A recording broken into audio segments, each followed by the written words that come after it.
Guys দেখতে পারছেন যে বস্তার উপরে দেখুন কিভাবে পারাচ্ছে। তো বিশেষ করে এটা কিন্তু লবণের বস্তা।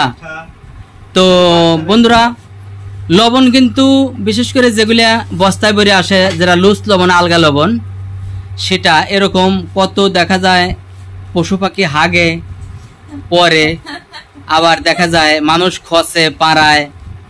তো বিশেষ করে এই লবণগুলো না খাওয়াই উচিত, কারণ এই লবণগুলো বিভিন্ন ময়লা থাকে, বিভিন্ন জিনিসপাতি থাকে, যেটা মানব দেহের জন্য ক্ষতিকর। তো আপনারা যদি এই ধরনের লবণ কিনে খান তাহলে আপনাদের বিশেষ সমস্যা হতে পারে।